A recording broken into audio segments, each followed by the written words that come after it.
एक साथ सब लोग नारा लगाएंगे, सभी की मुट्ठी आसमान में हो और आप सब नारा लगाएं, राहुल गांधी आगे बढ़े। इस यात्रा में हम 5 न्याय की बात कर रहे हैं। उनमें से एक न्याय, उसको आप सामाजिक न्याय कह दीजिए, उसको आप हिस्सेदारी कह दीजिए, उसको आप भागीदारी कह दीजिए,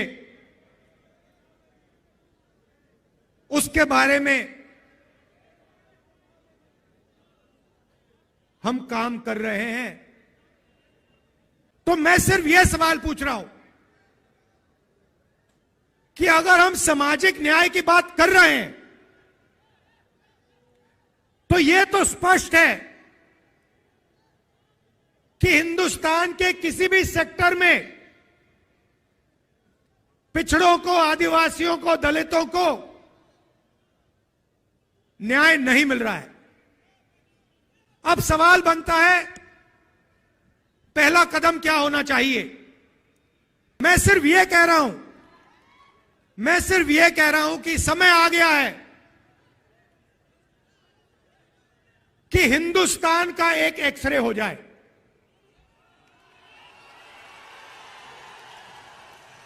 एक एक्सरे हो जाए, उसके बाद एमआरआई भी हो सकता है, मगर पहले एक एक्सरे हो जाए कि इस देश में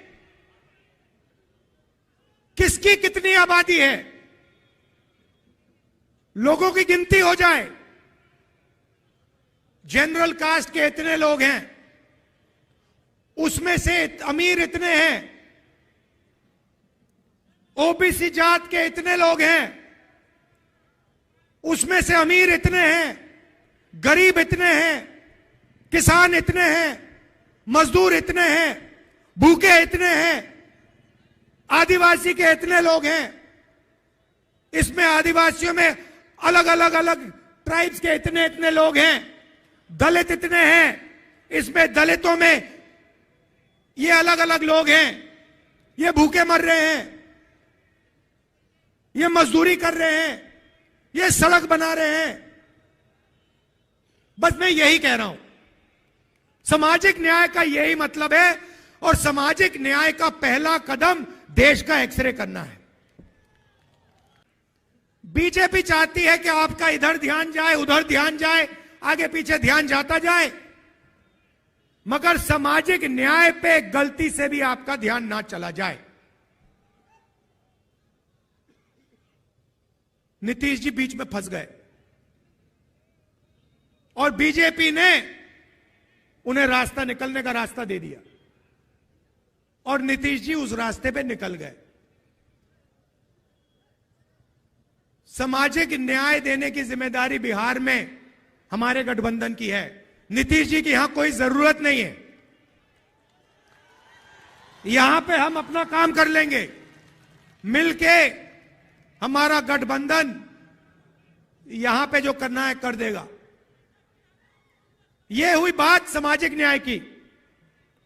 अब मैं आपको आर्थिक न्याय की बात करना चाहता हूं। आपने मुझे अभी वो माला दिया, मखाने वाला माला, उसको लाइए यहां जरा, कहां है वो? ये बिहार के गरीब किसानों का खून पसीना है, सही बात है। ये बिहार के गरीब लोगों ने अपना खून पसीना देकर, घंटों पानी में बैठकर ये हमें दिया है। 10 किलो का है ये। आपको मालूम है ये अमेरिका में कितने का बिकता है? ये 15,000 रुपए 1 किलो का। मतलब ये माला अमेरिका में 1,50,000 रुपए के लिए जाएगा। और यहां पे हमारे किसान को 250 रुपए प्रति किलो, 2,500 रुपए 10 किलो के लिए। हिंदुस्तान में भयंकर अन्याय हो रहा है। इसके बारे में कोई बोल नहीं रहा।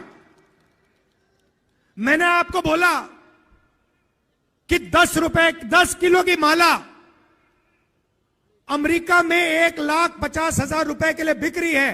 आप हैरान हो गए।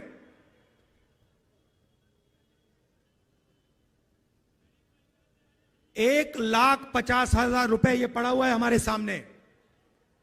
इसमें से 2-3 हजार रुपए किसान के जेब में जा रहे हैं। क्या यह अन्याय नहीं है? सबसे बड़ा अन्याय है। तो जब हम आर्थिक न्याय की बात करते हैं, हम चाहते हैं कि अगर ये 1,50,000 रुपए की माला है तो कम से कम 30-40 हजार रुपए तो किसान के हाथ जाएं। अगर मैकेनिक काम कर रहा है, मोबाइल फोन को कोई ठीक कर रहा है, खेत में काम कर रहा है, उसको अपनी मेहनत का सही फल तो मिले। अब आप कहोगे इसमें बिहार का क्या रोल है? बिहार को क्या करना है? हजारों साल से यह प्रदेश इस देश को सामाजिक न्याय और आर्थिक न्याय दिखा रहा है। सोशल मूवमेंट होती है, देश जागता है तो बिहार से जागता है। गांधी जी के आज हम याद कर रहे हैं। उनकी तपस्या चंपारण में शुरू हुई थी, बिहार में शुरू हुई थी। इसलिए मैं आपको यहां कह रहा हूं, बीजेपी के लोग आपके ध्यान को इधर उधर करना चाहते हैं, क्योंकि वो नहीं चाहते कि आप सबसे जरूरी मुद्दे के बारे में बात शुरू कर दो। और 2 ही मुद्दे हैं, आर्थिक न्याय जो मैंने आपको यहां दिखाया, और सामाजिक न्याय जिसको मैं एक्सरे कह रहा हूं, और वो भी पहला कदम है। भाई और बहनों, आज सुबह चाय की दुकान में हमने 3-4 परिवारों के साथ चाय पी, उनकी बात सुनी। बस में लोग आते हैं, हम पैदल चलते हैं, पद यात्रा में चलते हैं। क्यों? आपके दिल में जो है वो हम समझना चाहते हैं, सुनना चाहते हैं। हम अपनी मन की बात नहीं रखना चाहते हैं, हम आपकी मन की बात सुनना चाहते हैं, समझना चाहते हैं। और यात्रा में हमने पिछली यात्रा में एक नारा निकाला था, नफरत के बाजार में मोहब्बत की दुकान खोलनी है। और पिछले 2 दिन आपने यात्रा में मोहब्बत की दुकान खोली है, इसके लिए दिल से आपका मैं धन्यवाद करना चाहता हूं। जहां भी हम गए हैं वहां बिहार के युवा, माताएं, बहनें, किसान, मजदूर, छोटे दुकानदार, सब ने यात्रा का समर्थन दिया, अपनी पूरी की पूरी शक्ति यात्रा को दी, और जितनी भी मोहब्बत दे सकते थे आपने हमें दिया। इसके लिए मैं आपको दिल से धन्यवाद करना चाहता हूं। और अंत में आपसे यह कहना चाहता हूं कि सामाजिक न्याय और आर्थिक न्याय से बड़ी कुछ बात नहीं है। यही है हिंदुस्तान का भविष्य। अगर आप अच्छा चाहते हैं तो आर्थिक न्याय और सामाजिक न्याय हिंदुस्तान की जनता को देना ही पड़ेगा। आप सबका दिल से धन्यवाद। नमस्कार। जय हिंद।